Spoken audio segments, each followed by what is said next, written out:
there are no shortcuts to success. It doesn't happen. There's no quick road to success, although in my book I talk about the 10 laws of success, but there's no quick fix to success. It just doesn't happen. I live by 3 principles in terms of success. 1, you don't eat the fruit the day you plant the seed. 2, never let your circumstances define you. And 3, be the person that you needed when you were a child. I think the more complicated, the more simplistic rather we make life, the easier it is to understand and the better it is. I think we overcomplicate life in great detail. I don't think life is as complicated as we make it out to be. When I think about success, I think about the iceberg, where at the top you have this sort of beautiful depiction of what is, and at the bottom you have this crud of sort of what used to be, and to an extent what is as well.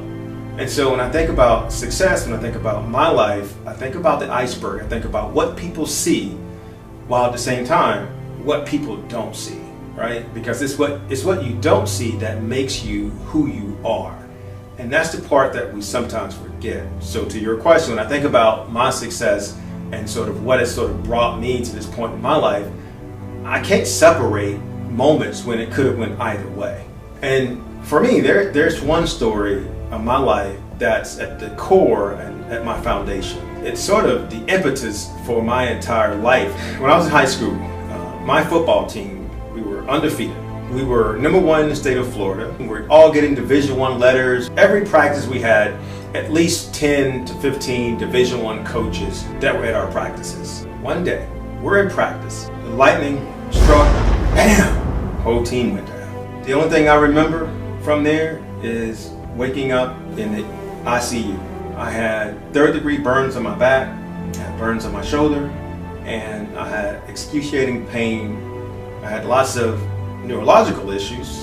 Throughout all the pain that I felt that day, I remember the doctor distinctively saying to me, most likely you would never play football again. He might as well tell me that I had cancer. I immediately went through like depression because I saw my entire future just flash right before my face. Everything I had prayed for, everything I had wanted, prepared for, it was done. And so for about 2 days, I remember being in ICU, and I was later moved out to a room with what would be one of my best friends. And we shared a room together, and we both just cried. But I know he was thinking the same thing I was thinking, that our lives were. And so I remember waking up one morning, watching the sun come up. I remember just thinking to myself, I have a choice. That either I'm going to sit here and let my circumstances define me, or I'm going to have to define my circumstances. The pain that I was feeling at that very moment, I knew that that pain was temporary, but I knew that the consequences of sitting there and letting my life pass by without fighting, I knew that would be permanent. With IVs in my arm and all this stuff, feeling bad, I told the doctor that I started feeling better. And I told my mom the same thing, my dad. And the doctor said, I don't think so. I couldn't even stand up. So the next day I figured I had to do something even bigger, better, to prove that I was feeling well. And at this time I couldn't even give myself a bath, I remember that. And I walked around, and every step felt like my body was on fire. My coach came to visit and told me I could tell from how he was speaking to me, he never thought I would be on the field, just from what he said. Also helped motivate me to get out of the bed. I started walking. And I was determined. I was determined that I was going to prove to them that I wasn't going to just let lightning be another barrier that's going to stop me. I've overcome too much to let this happen now. And so I pretended to be well when inside it was pain.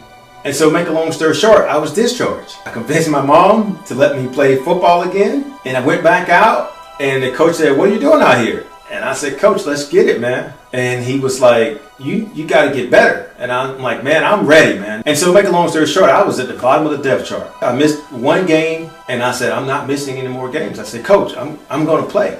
I said, "I just want you to give me a chance." He put me in the game for a couple series. I made a couple of plays.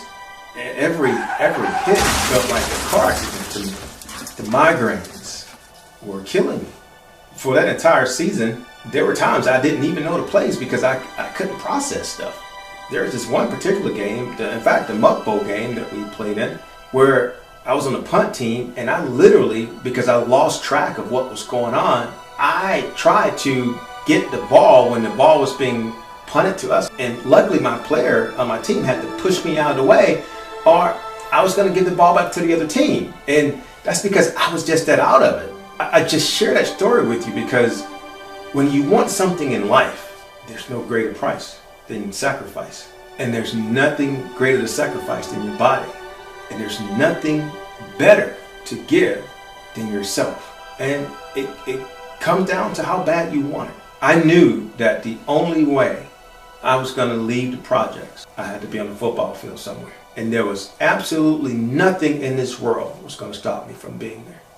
Eventually, I was back in the starting lineup, and I received a scholarship to college. Several letters from the huge school stopped, but that wasn't no longer my focus. The objective was to get there, and that part I accomplished. It may not have been the route that I originally wanted to go, but I got there. Some of you guys right now are struggling with things in your life where you can go either way right now. And the dispositive, the deciding factor between which direction you're going to go, it's up to you and how bad you want it. The pain that you're going through right now, whatever it is that you're going through right now, I can assure you is temporary. But the outcome is forever.